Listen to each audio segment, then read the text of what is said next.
Okay. All right, so welcome everybody to our discussion on intention to creation. I have two amazing souls here today with me. We have Carrie. Can you help me pronounce your last name? I can, yeah, it's Borcherding. Carrie Borcherding. And yeah. I think I got you. This is Stephen Ringelstein. Yes. Okay. We have two whoppers of a last name for you. I know. Thanks, guys. So Carrie is a spiritual business coach and speaker. It's her mission to empower people to see the immense power that they hold in their unlimited ability to co-create when they tune into their higher self and intuition. And from this place, joy, magnetic presence, and success are inevitable. She's a co-facilitator of Create X, a community of entrepreneurs who meet monthly in Golden, Colorado, to grow their business using the full spectrum of human intelligence, including intuition, sensing, and tapping into the arising future. In addition to her international coaching business, Carrie is also the co-creator and lead facilitator of Hope Held by a Horse, a nonprofit that supports women with breast cancer to learn, grow, and heal in the company of horses. It was the first breast cancer program of its kind in the world. She's been interviewed on iHeartRadio, KOA, Bloomberg Radio, 5 to Thrive, 9 News, and interviewed by the Daily Camera and Huffington Post. And if that's not enough, let me share with you Steve. Steve has been a serial entrepreneur since his teenage years with businesses across many industries.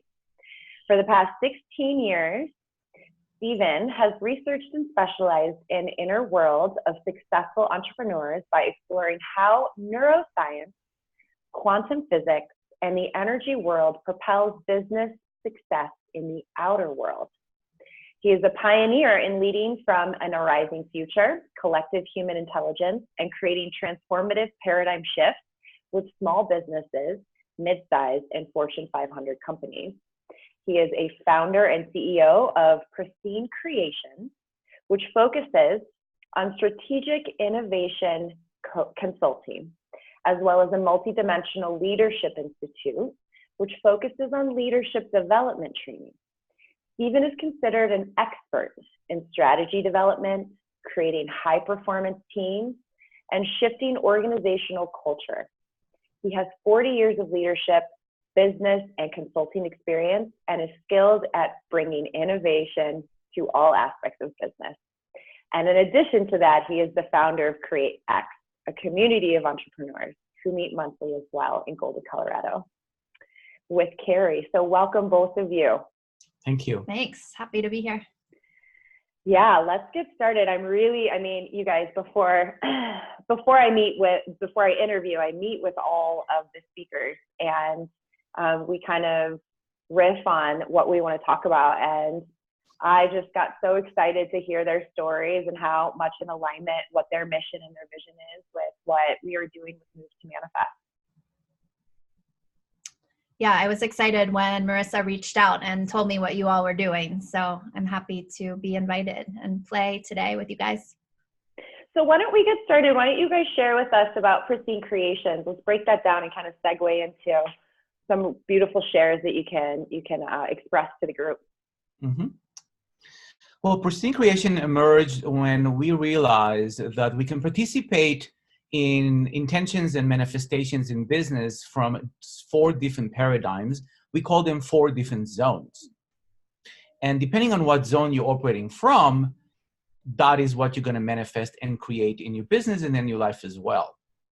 So I would like to share a little bit about the context of the 4 zones, because that's going to set up the whole conversation about the intentions and manifestations. Is that okay? Yeah, sounds great. Let's do it. So we are all starting our life in zone 1, and in zone 1, we experience reality and life as separate from us. The world is out there, we are here. And in zone 1, when we are doing our businesses, we experience a lot of the negative talk, like, oh, I'm not good enough, I'm not ready, I don't have enough resources or money to really do this, I'm not sure what I'm doing, maybe I'll do it tomorrow, I need help, my computer is broken. I didn't break it. Someone else needs to fix it. It's all about being that kind of a helpless victim-like life. And as we know, there's not much happening for people who live in zone 1 other than complaining a lot, blaming everyone else for their misfortune, and waiting for someone as a hero to save them and do it for them. I don't know what you're talking about. Exactly. I don't either. That's never happened in my life. What? So what's interesting about zone 1 is 90% of the negative talk is actually unconscious. And as we walk and we talk to people, they say, oh, that's going to be really hard to do. Oh, that's going to take too long. Oh, I don't even know where to start. And I'm not even noticing they're saying that. But these are all intentions. And what's even more crazy is in zone 1, you ask people, what do they want? It's like, well, I don't want that. And I don't want this. They have a whole list of what they don't want. And when they say what they don't want, these are all intentions. And when they say, I don't want that, the universe hears that. Let's make that happen. So the intention in zone 1, all the negative ones, and the one we don't want actually manifest. And that's just a little taste of zone 1. In zone 2, you realize that everything in your life is a manifestation of your intentions. You're 100% responsible for everything. So if you look at your life, you don't like it, start looking at the intentions you have set to create all those things you don't want. And that's a big shift to be able to own everything in your life, everything you're manifesting. It's a big deal to move from zone 1 to zone 2. And there's a lot of work that people do with coaches and trainings to really wow, I'm creating this. Why? And how can I not create that? So in zone 2, you find that typically you manifest what you don't want, and you don't manifest what you really want. So it's like, how is that happening? And then there is zone 3. And in zone 3 is where pristine creations and pristine intentions live. And they come from the soul level. They're not coming from ego. They're not coming from your community telling you what you think they should do. It's coming from your soul, from your higher self, from the divine within you. And those have a whole different level of expression in your life. And if you actually hear them and say them and put them out to the world, they do manifest. And they manifest exponentially faster and better than any intentions from zone 1 and 2. And then there is zone 4, and zone 4 is the collective. So imagine that your intention and mine actually have some things in common. Like maybe we all want peace. We all want maybe harmony in our community. And when we set intentions collectively, we have a lot more power to manifest them and bring a lot more people in alignment with whatever that intention was. So the first thing when people say in business is, well, I'm really having a hard time manifesting, we look at what zone are your intentions. If you're coming from zone 1, even if you manifested them, you're still going to have a zone 1 miserable, suffering, hard work, struggle kind of a business. If you're in zone 2, it's going to get better, but you're going to find again that you are manifesting what you don't want sometimes, and you're not manifesting what you really, really desire. And the harder you work at it, the further it gets away from you, like the horizon. And it gets frustrating. True. Yeah. Mm-hmm. Yeah, I love that. I was just writing notes down. What zone are your intentions coming from? And I'm wondering if maybe you could give some good examples of what it looks like for somebody to go from zone 1 through to a zone 4 experience. Great question. Yeah.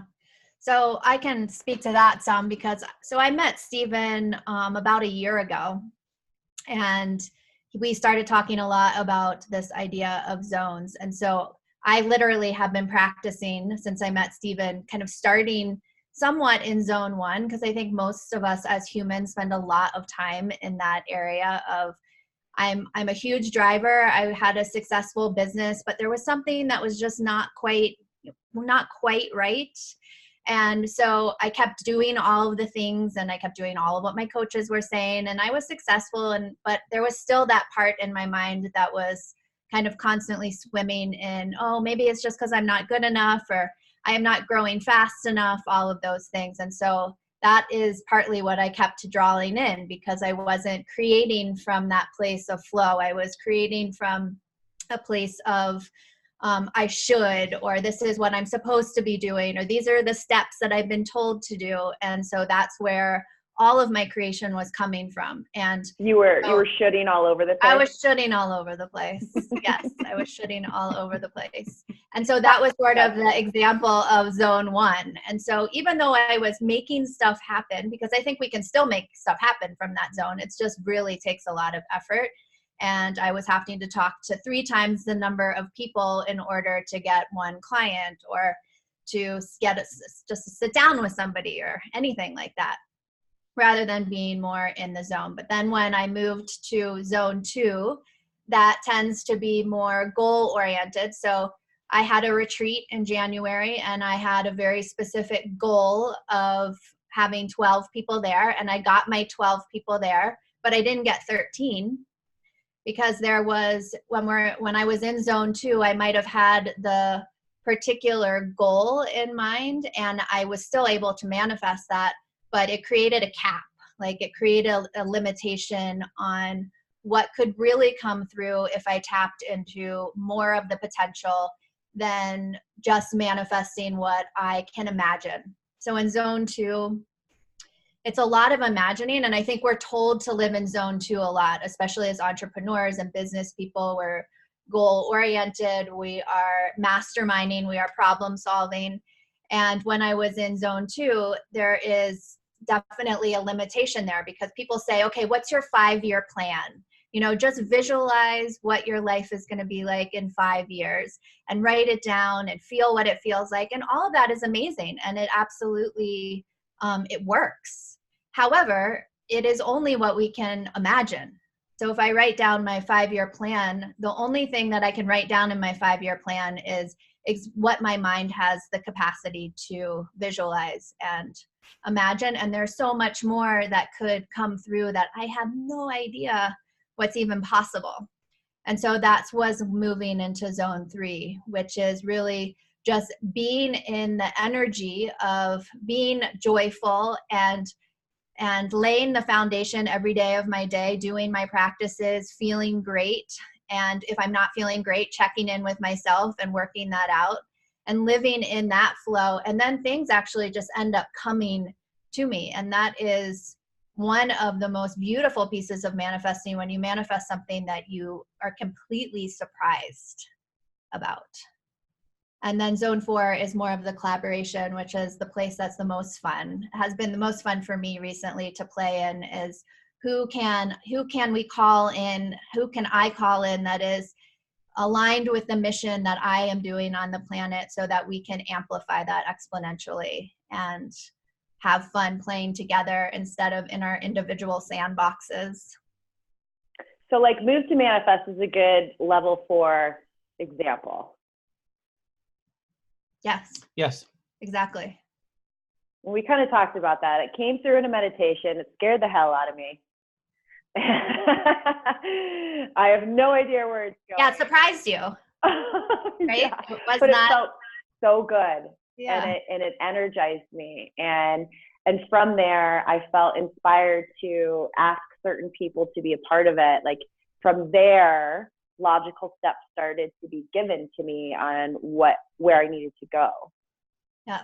And then it's not, and sometimes it might even not be you asking, but you're just running into somebody synchronistically who just, has to be on the show, or, there's a lot just coming through where you just happen to bump into somebody, or you run into the right people, and it's not even you out there making calls or searching for somebody, but it's just flowing to you.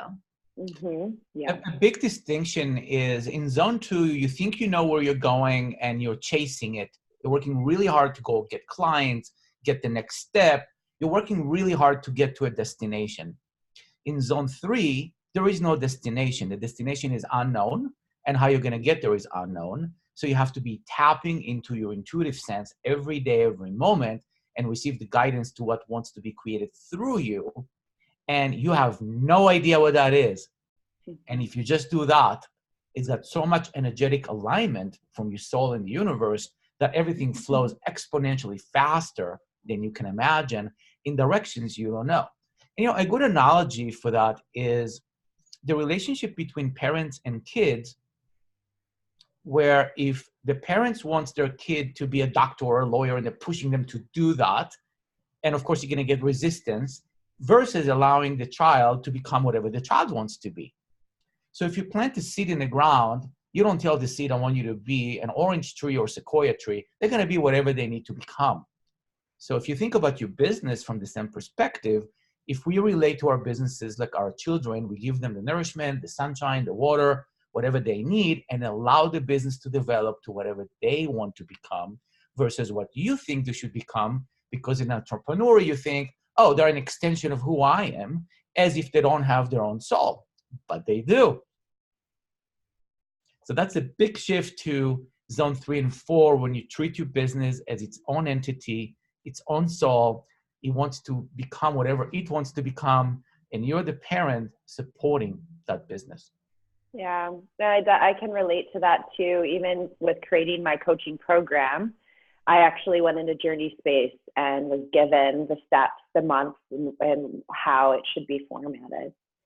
So it's and in retrospect, after doing a few of the programs, I was able to see why it was in that conceptual step. And the first actual piece of the first month that we go into is learning how to, I call it reclaiming your birthright, which is your intuition and understanding what your intuition is. So maybe we can play with that. We can talk about that a little bit further with you guys. Mm-hmm. Sure. How do you guys translate that and teach to your clients? So we start with the scientific facts that all information exists in the quantum field. And the quantum field is the space between all of us, all the way to the molecular level. That's where information is existing. And we have many, many access points to sense that information. The very basic access points are physical body. We have sensations, right? We feel heat and cold, and we feel movement and pressure and temperature. All of that is information that, if you actually listen carefully, is informing you about any question that you might have. We also have our emotional body, and that is a huge information that informs not just how you feel, sad or happy, but what does that tell you about the question you're sitting with as a clue. And then you have your energetic body, and then you have your mental body. And when you have all of those come together, your future self, your past self, your soul, your multidimensional self, and all many aspects, all that information is going to the brain, and our brain is processing all of it. The question is, how aware are you of all that information being processed? Now, most people are not very aware. It's happening, but they're not aware that it's happening, and they're not listening to that because they're so busy in their thinking mind that they need to make decisions based on pros and cons and research, and that's it. And neglecting all the information collected from our multidimensional selves from the quantum field, like the gut field, the heart energetics, all of those in a way that give us by far more information than we can imagine.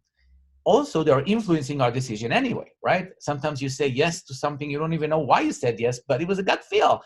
But we don't give that much credit because it's not credible to have a gut feel unless you have a whole research to substantiate why you made that decision. Yet, the most important decisions we make with our gut feel, with our intuitive senses. That's how we relate to each other. Especially with big decisions, and especially it might be in our community a little bit more acceptable, but you go into corporate or other bigger businesses and really helping others to see how important listening to those aspects are, rather than just the problem solving in the mind, and how much faster they can actually make decisions when they have the ability to access those points. Yeah. So the way we explain that is that we're walking antennas, and we are sensing the field, the quantum field, and we're getting information. And if we know how to translate that information to decision making, you're ahead of the game. And it gives you the competitive advantage more than any other leader in the world. I love what you said there, well, both of you, but Carrie, the piece around listening. And I was just talking with another speaker about this, Rochelle, how I think you're describing this in the different phases with stage 1 to stage 4. It's like almost like we hurry up and get a job because we think it's going to give us money. And so then therefore we can do all the other things that will bring us joy. And then, you get the car and the wife or the 2.4 kids or whatever you're supposed to be getting. And then as Carrie was saying, you're like, it was a good life, nice car, good home, good neighborhood, and money, but it wasn't enough. And so when we get to that point, it's like, whoa, what do I want? Because it's like we've been living for what we think the outside world wants, what we've been staying in a holding pattern even, so it makes those around us feel safe. And so that next step that you're telling us to step into is to take full responsibility for the way that we feel. Yeah, I think we do it backwards usually, right? Yeah. Well, I have to share this story with you, Raven. When I spent the first 20 years of my life as an entrepreneur, working really hard, 100 hours a week, no life, more money, more power, more companies, more real estate. And at age 40, I sat on my birthday at my office on a Sunday afternoon crying for the first time since I was 4 years old. I was so unhappy because I invested my whole life in the outer world. I had no idea what's inside, and the inside was so empty that I literally wanted to die that day. And that was an awakening for me that there is an inner world, and it doesn't matter how much I try to satisfy the outer world. If the inner world is empty, I have nowhere to go. And that was a life-changing experience because then I started exploring, who am I? Why am I here? What's my gift?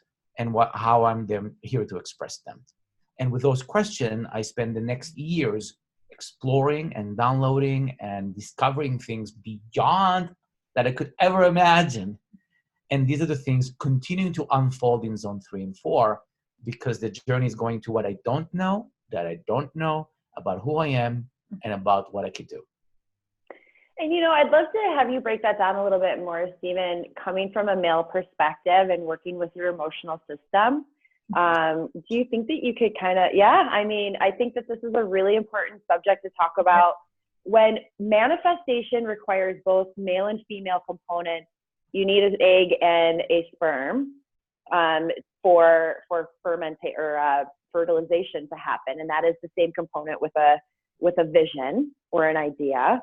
And when we are disconnected from our emotional system, that can make it difficult to really feel that grace and that joy.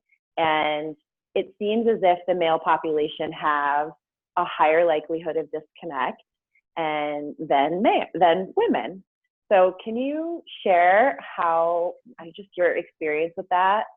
Yes. And Absolutely. So I grew up in a very male society in defense and military.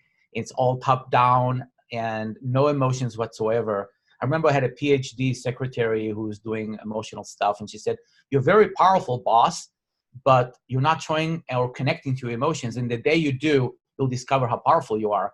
And I was like, what is that with those women who just want you to cry all the time? That was my response back then.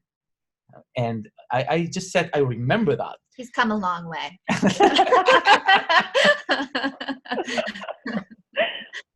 And when I experienced a lot of pain, it was at 28 when I had a very large betrayal with my business partner, with my best friend. It hurt so much that I could no longer pretend I don't feel anything. And that cracked my heart open. And I made a vow at 28 that I'm going to follow my heart, whatever painful, not painful, my heart would lead me to.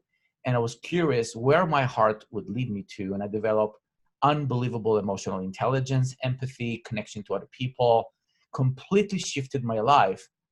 But all the classes I took, I was the only man. It was all women. Connecting to the heart work, creation. It was all women. And I found myself as a hobby secretly in the evenings, taking energy work, massage therapy, cranial work, all the stuff that you feel and sense as the only man in the class. And then during the day, I was a CEO of manufacturing, tough, making decisions. I don't feel anything. And I noticed how those masculine and feminine were completely disconnected until the day came that they had to connect and they had to merge. And that day was another change of my life where I realized that no creation can occur without the masculine and the feminine, just like you said. And I created a sacred union within myself. I'm going to show you my feminine. You're seeing it? Is that Elsa? One day, she shows up and she says, go buy me on Amazon. I said, are you kidding me? And she says, just remember, I'm so frozen, you're going to have to love me very much to melt. That's amazing. The first time I came over here, I was like, why do you have a Elsa on your desk? Can you tell me about that? Like, what's the story with that thing? But what it was is she wanted a physical presence, so I do not go to my old habits to ignore the feminine. And I'm going to share with you a quick story of what that looked like at the beginning. It was pretty intense. I went to a restaurant and I ordered pork tacos. She says, I want fish tacos. I said, no, pork tacos. So she's not happy. And I ordered pork tacos. She goes to the kitchen. She changes my order. I get fish tacos. I get upset. I get the waiter. No, I ordered pork tacos. What are you doing? Oh, I'm so sorry. He brought the pork tacos. And she said, well, that's how you want to play. Good. I got home and I cannot go to the bathroom. I mean, I cannot pee. I'm like, I think, okay, something's wrong with me. And then I'm like, it's all her. It's like, hey, you want to play? You know, you're not listening to me? Fine. I'm going to freaking, put you in pain. So it took me 3 weeks to realize that that's what's happening here. And I'm having fish taco next time. So that's it. So I'm just going to listen and have the fish tacos. Exactly. This is what happens when you don't listen to the feminine. Yes. So it was hard for me because I'm so controlling, dominate, grew up in an Israeli culture, military, very much that, to actually soften and listen because she knows what's best for me as well. And we are co-creating together. And if we're not partners in it in life, no creation can occur. Mm-hmm. Can I take that a step further and ask you, how was that in the expression of your family culture and dynamic? Was that something that you had to, I guess, be the black sheep, so to say? Yes, I'm very black and very sheep-like. Very sheeply. Yeah, it was really breaking away from a zone 1 typical family and to start having conversations from zone 2 and zone 3 with them. The biggest breakthrough was to teach my mom this zones and have her shift for the last 4 years to zone 3 and 4, which is the most rewarding experience I've had. And not everybody ready to shift. Everybody has a journey, and it's not about zone 1 is bad to be there. It's like a school of earth. And when you're first grade, you need to be in first grade. It's okay. Not everybody's ready for PhD or master, but for those then that's the teachings, and everybody else is just okay. So yeah, it took also breaking away from friends, because most of my friends were zone 1 when I started. And when I moved to zone 2, it was all zone 2 friends. And when I moved to zone 3, all of them went away because they got like, oh, that intuitive thing and that feminine thing. Yeah, we just want to get the goals done. Like, okay. So yeah, everything, the whole environment shifts because you need the environment to support the zone you're in to actually thrive in it. But if you're trying to be in zone 3 and surrounded by zone 1 people, they're going to pull you down very quickly. Carrie, do you want to speak to that at all? Well, I was just sitting here just thinking about, I also have been mostly surrounded by women in my teachings. I was a psychotherapist, so in my master's, we had a couple guys. It was mostly women. Most of the trainings I've ever done, somatic experiencing, whatever they are, it's generally women. And one of the things that I am noticing more and more, like even at our Create X events that we have once a month, there are more and more men coming into the room. And I think that has to do with a man helping to lead at the front of the room, you are not at all scared to show emotion or to cry in front of the group or to show and lead from heart space. And so I think the more men that are stepping up and feeling their own power in that place, that it has such a tremendous impact in the room, and more men, like I'm shocked now on Thursdays how many men are coming into the room, because what we are doing is generally more filled with women in the room, that kind of work. And I think it just goes to show, especially when there's masculine and feminine energy both leading from the front of the room, and we get a lot of comments about, wow, it's really beautiful to watch the flow between you. And so it's not just about masculine or just about feminine, but about how we are both flowing together. And that goes for, the world in general. Mm-hmm. So I think it's really beautiful to watch more men wanting to step up into that place. And, there are a lot of men coming to me and saying that come to CreateX saying, this is uncomfortable and I don't totally get it. And I know how it's impacting me and how it's changing my life, and how I want to go home and talk to my partner in a different way, or I even want to connect with my male friends in a different way. And so I feel really proud of being able to work with somebody who's really leading the charge and coming from heart space. I want to share the process of creation between the masculine and feminine. If you look at the world, the way the masculine world is creating reality is, here's a problem. I'm going to think of a solution. Let's go into action and fix it. And here's another problem and fix it. And it goes between head, action. Feminine is not involved at all. And then every action has unintended consequences. A lot. Now, involving the feminine, it goes to the feminine, feel something in their heart. It goes to the womb of what wants to be created. It goes to the masculine, hey, let's create that. And the masculine is feeling it also, like sexually, like energetically rising to their heart. And now action is coming from their heart as well. And then go back to the feminine to check in, and what are you sensing now? And it goes from the feminine heart to the womb, to the masculine, to the core power, and into heart action. When you have that kind of cycle, that is healthy creation. That's what we call pristine creations. If you short the feminine out, then you have problem solving. It's just like, it is very reactive, not sensing, not connecting. And that's what we see in the world a lot.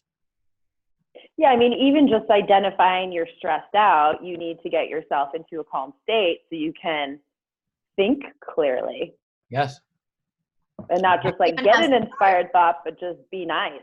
Yeah, or even just have access to that, because when we are in zone 1 and I'm in zone 1, it's impossible to access zone 3 or to access source or to access what wants to flow through, because I'm spinning about not being good enough, or I'm going to fail, or this is too hard, all of that, and then there's no access to anything else. Well, it's a matter of frequency. In zone 1, the frequencies are 0 to 200. In zone 2, 200 to 500. Zone 3, 500 to 700. Zone 4, 700 and above. So if you're in zone 1 below 200, it's like you're walking with an AM antenna, and you want to pick up an FM or a UHF, or it's not, you don't have that antenna on. You can't pick up anything. So then it becomes your reality. You think, well, that's the way it is because that's all I'm picking up is my reality. And that's when I'm manifesting, and then the cycle goes on. Yeah. That beautiful cycle. Oh, yes. Well, here's the good news, and that is what is the most exciting, is we all have different aspects to ourselves in zone 1, in zone 2, zone 3, zone 4, in different times. And the question is, how much time do you spend in zone 1, zone 2, and how much time you spend in zone 3 and zone 4? But here's the beauty of the work that we've been doing is, once you become aware of it, you can actually move yourself from zone 1 to 2 a lot quicker. You don't have to stay there for like 6 months in depression. And then get rid of all the habits that are keeping you in zone 1. We call them anchors. And then move more and more to a zone 3 and zone 4 experience of life. And it's available for everyone. almost like Alcoholics Anonymous. It's like the first step is acknowledging that you're in stage 1, zone 1. Yeah, I love that. Hi, That's a perfect metaphor. I'm an alcoholic. I'm in zone 1. I'm in zone 1. Yes, that's very true. I am in zone 1. Yeah. And I love a lack of awareness around that. Just and I used to it. And that's empowering in itself, just to be like, whoa, I've been playing the victim. Yeah. Yep. Like, whoa, you know? Yeah. And that takes a lot. This is alchemically speaking. It's a lot. It's heavy. This is how we turn metal into gold right here. All of these wounds that have been weighing us down, they are our biggest pieces of inspiration and our best tools. But, and that I think is really like, it's like, you're like, whoa, I am not a victim. I've been playing the victim. And then you like look down and you're like, whoa, I have tools.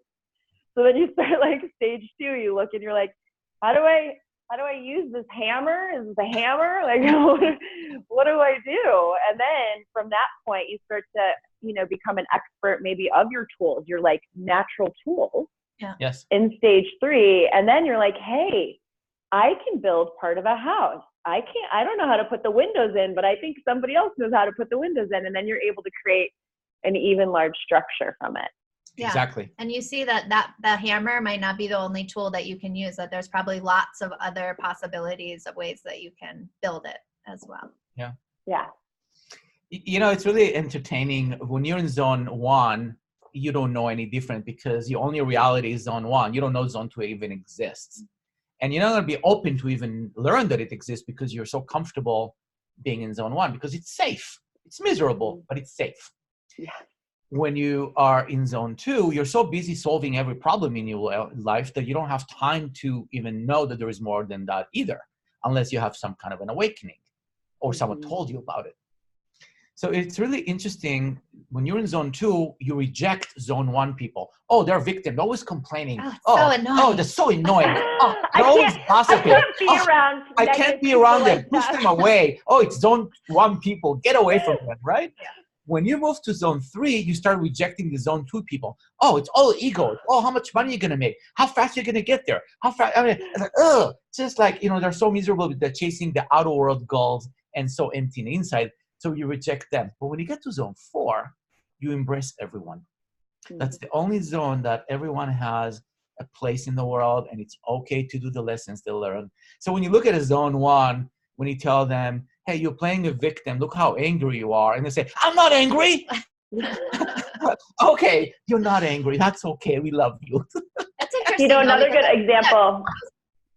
I was just going to say, I think we have to do that in order to like push ourselves to keep evolving, is to be like, oh, I don't want to do that anymore. And so then we're kind of repulsed and repelled by that, just so we have the energy to keep pushing ourselves to move on. Yeah. I'm not a victim. They did it to me. I'm not a victim. They really did it to me. I'm like, okay, that's okay. We love you. What were you going to say? Sorry, pet them. I mean, it's every excuse as to why you have the right to sit where you're at. Well, here's something interesting, Raven, about the listening. That's how you know where people are. In zone 1, there's no listening. I'm right and you're wrong. I don't care what you say. You can say whatever you want. I mean, look at politics, right? I'm right, you're wrong. That's it. In zone 2, there's an open mind. I'm like, that's an interesting perspective. Tell me more, and maybe I can learn something. Maybe I can adopt something. That is zone 2. You have an open mind. In zone 3, you have an open heart. Like, wow, you have an opposing opinion than mine. How do you really feel with that? What is it like to be on the other side of my opinion and connect heart to heart? Because that's when you actually get to really be with someone on the other side of the argument. And in zone 4, you have open will, which means you're willing to change everything about you to adopt what the universe is showing you, rather than be right and they're wrong in zone 1. Hence that quote, like, create a dream so big you have to grow into becoming someone new in order to receive it. Something similar to that. Absolutely. And that is the core of our work in CreateX. We ask people, okay, what wants to be created through you? But the next question is, who would you have to become to who be do you need to become? because that has to match your creation. And that's the game of life. You know, you create something, and your creation is impacting you to become someone. And then that impact of someone becomes a bigger creation, and the creation impacts you back. And then life is not about the destination or about the journey. It's about who you're becoming while you're on it. I'm feeling intuitively to see these things are so great and exciting, but I feel like people that are in that stage 1 phase, I feel so overwhelmed by this concept. And I'm wondering if maybe we can like give a couple steps or indicators. You're on the right path. Don't give up. This is going to happen next. Like something that you can share with them as bits and pieces to just keep in their back pocket courageously as they walk through. Beautiful. Yeah. I mean, for zone 1, I think one of the most simple practices is just that awareness practice that we were talking about. Because oftentimes when I'm in zone 1, I'm so in it. It's like I get caught in it, and it's really hard to get out. So even just really practicing that awareness of what are the thoughts that I'm thinking on a regular basis. And sometimes it helps to even write them down, so you get out of your head and onto paper.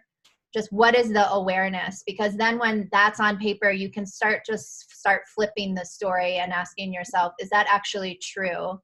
And when you start asking that question, that automatically takes you up in the zones, because almost always you can say most likely that is not true. It's not true. Yeah, like who would you be without that thought? The miracle. What's her name? Do you know who I'm talking about? I'm not sure. Yeah, she created, it's called The Miracle, or thework.com, I think is what it's called. And she goes through a stages of steps to ask you, is it true? And who would you be without that thought? Oh, and then is it Katie Byron? Yes. Yeah. Byron Katie. I'm like, that's not we did it together.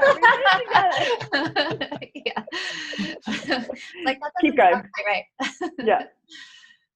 Yes, similar to that, because that's just an easy first step for zone 1 of having the awareness, because then you can start flipping those intentions, so that instead of having the negative intention, you're flipping them and having the positive. Or not, that's not true, because that's a frame of reference of positive or negative, but something that you're desiring in your life versus not desiring. Well, and I think that also too is you're asking the person to stop looking at what you don't want. Right. And start looking at what you do want, because that shift, that starts to show the universe a different picture. Yeah. Right. Yeah. It just starts to shift our awareness of, oh God, I'm saying that a lot to myself. Wow. And I oftentimes I don't realize how often I'm saying things until, like, the other day, actually, I was on my computer and I was like, oh, I hate this computer. That's an intention. Like, it's not working. It keeps, and Stephen was like, are you noticing what you're saying right now? And I was like, oh, it's like, oh, I just, like, it becomes a habit. And as soon as I notice that, I have not said that one time since then. And my computer actually has been great. Everybody else has been calling me about their computer stuff, but my computer has been going off pretty well. So I think that's a great first step for zone 1. Yeah. Zone 1. And then anything else, Stephen, that you want to share on that piece that would be helpful for those? And I think too, this piece around, like, letting go of our friends and our family, or just like allowing yourself to change the parameter and shift the boundaries around that. I think that's a really big, like, cord attachment. Yeah. Hard to get out of it when you're surrounded by people that are in it. Yeah. I was talking to a very young 20-something gentleman, and he took it, and I said, look at who's around you. And they're all smoking pot all the time. They're drunk. They are zone 1. They're complaining. And I'm like, wow, all my friends are there. And when I go with them, I feel like crap. I said, well, go for a week without that and see what happens. And already, wow, I feel so much better. I have so much more energy. It's because that environment is pulling you down all the time, even if you do nothing, just being around that. So that little shift, if you're around people who complain all the time, get away from that. Yeah. It's easy to get pulled into that rabbit hole. Right. If you find yourself engaged in gossiping with other people about other people, it's all negative stuff. Gossiping is typically negative. Stop that. Walk away from that. Find people who want to talk about some interesting ideas in the world. So just removing yourself from the environments that are pulling you down and the people that are not easy to be around is already going to help you a lot. Mm-hmm. I love that. Yeah, that's great. That's beautiful. And so I think some really big take homes here is it's also too about the questions that you're asking. Maybe stage one, zone one isn't even asking questions. It's just proclaiming. And then stage two, you start shifting into asking questions and actually listening. Yeah, in zone two, you ask for things that you think you want. In zone one, you're asking for things you don't want. Yeah, I think you definitely are asking questions. They're just questions that are helping. Why is this happening to me? Yes, like that. Okay. Yeah. Right. Yes. Exactly.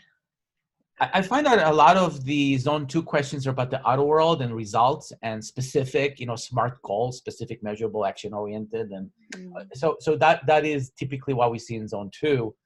In zone three, I'm not so interested in what the outside world would be. I'm more interested about who I need to be and what am I emerging to become. So my intention is, for example, I used to go to Krav Maga and I wanted to be safe. I want to have fun and I want to learn something new. Great. And then every time I was safe and I learned something new. These are intentions of zone three.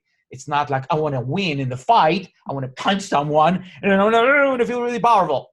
So it is, that would be more of a zone two, me like warrior, let's go at it, versus zone three is what do I want to experience in whatever that is that I do.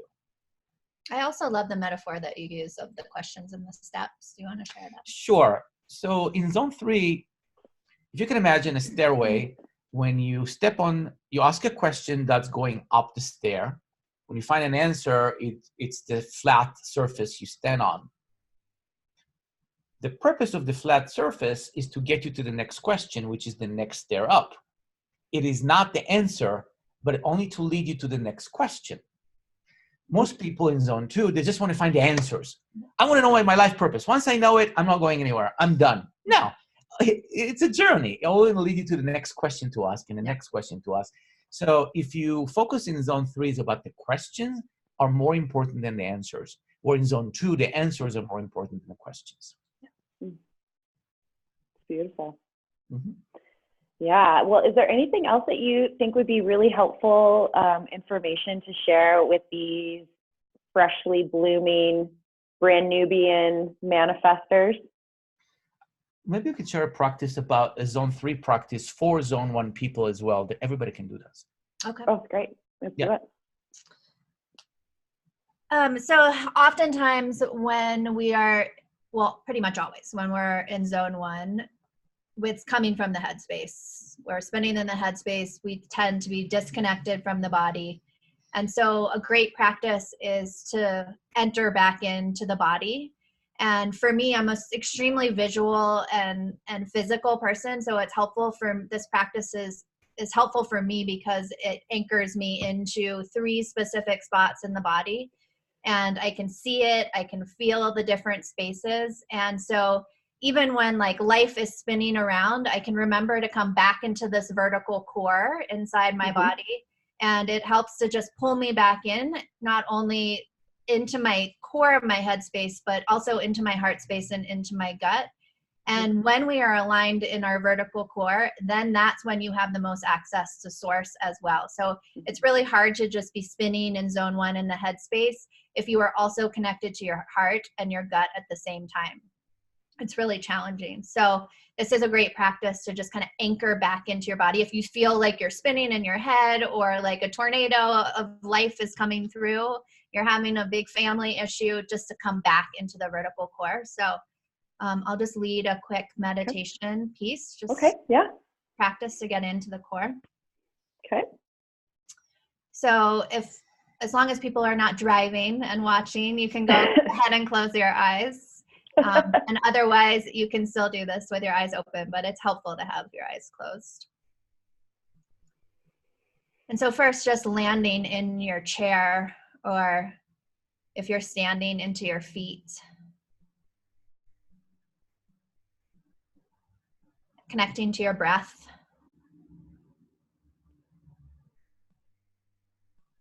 Feeling the air fill your lungs.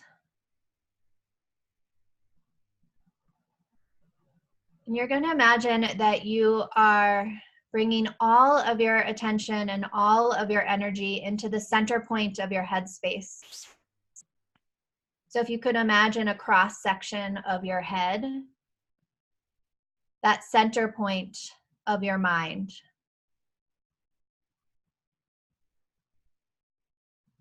And you can imagine a crystal or a light there as an anchor point within the center point of your mind. And this is the center point of all the knowledge that you have access to.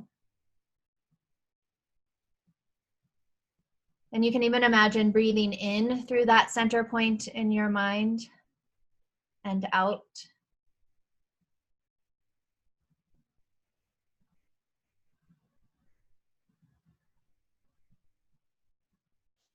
And then imagining that there is a golden thread that is dropping from the center point of your head space to the center point of your heart space. Again, you can imagine a light or a crystal as the anchor point within your heart. And this is the center point of love and gratitude. You can even bring somebody to mind that you love, or possibly a pet,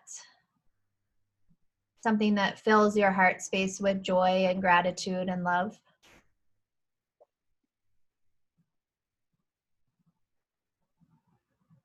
And you can even imagine those 2 points breathing as one. So breathing in through your head and your heart, and breathing out. And breathing in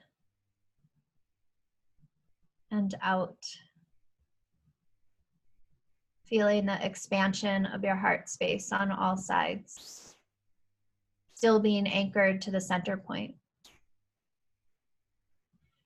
And then imagining that golden thread dropping from the center point of your heart space to the center point of your pelvis.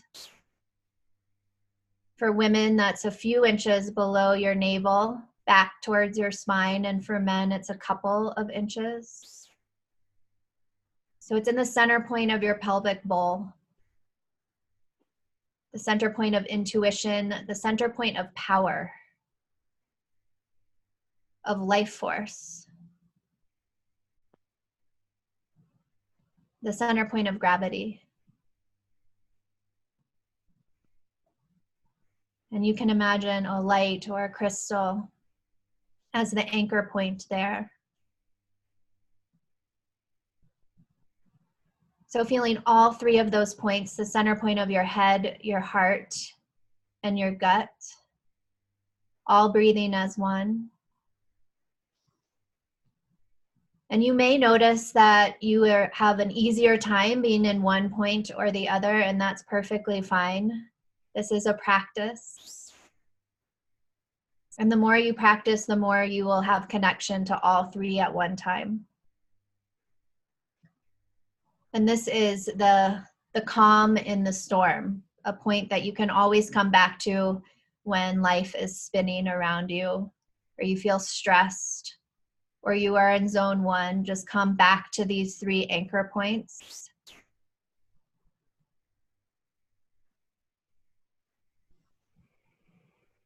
And so go ahead and take one more breath in and one more out. And then if your eyes were closed, you can gently open your eyes. Oh, I feel so relaxed and grounded. Yeah. So Beautiful. It's a beautiful practice to just get quickly, you don't even have to take that much time to do it, but just remembering that vertical core, and it helps to drop out of the headspace. Yeah. And really connect to that zone 3 flow. And so from that place, even for you, Raven, as you're in that space, just, and anybody else that's on watching, notice if what's the intention that wants to come from that place when you're connected to those 3 points.